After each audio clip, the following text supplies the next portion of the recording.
Good morning!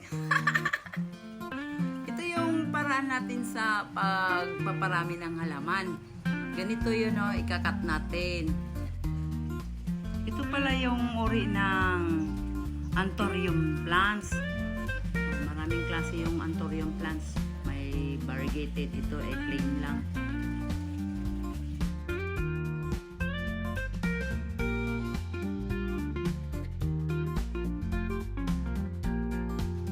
Tapos, naputol na natin siya ganda. Tulad ko, diba?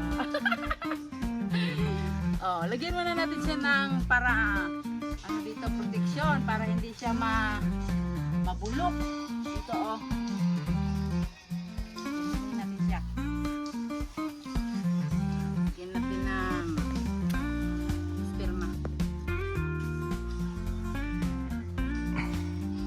Ganito ang paraan. Kasi laging umuulan ngayon dito sa Bicol.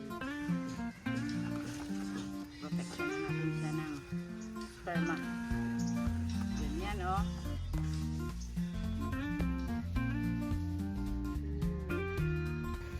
Para hindi ka mabulok. Tapos na ito. Siyempre, ayusin natin ang pagkakalagay. Tapos ito naman yung kaputol. Para hindi din siya mabulok. Mga ilang araw lang, ganito na ang mangyayari sa kanya, oh. Ganito, oh. Oh, ganito na. Tutubo na yung mga suyo niya dyan.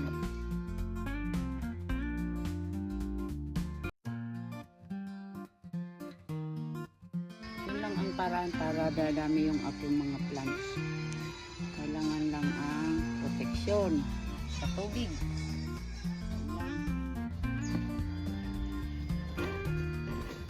Birthday to you.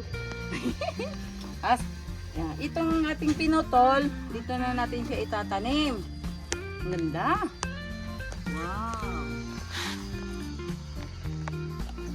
Ganito ang pagtanim. Yan. Bigyan na natin ng bunot.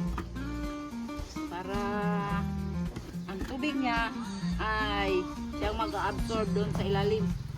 Tapos, lagyan natin ng rice hull na may coco peat.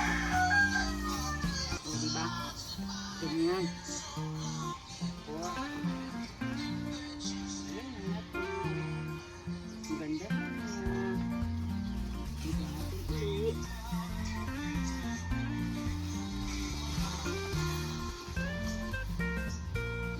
Ng abono yung aking Osmocote.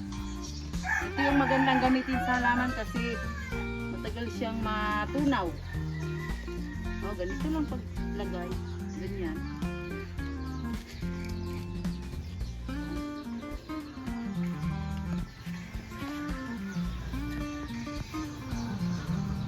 Lagyan naman natin ang bunot. Ganyan.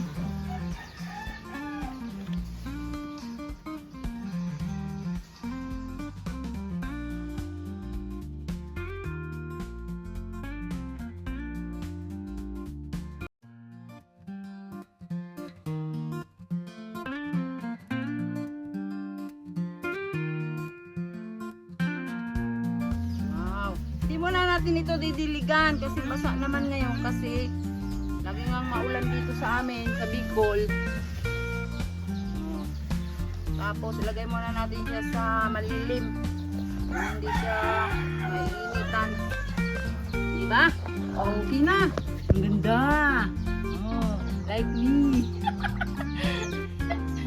Oh. Thank you for watching.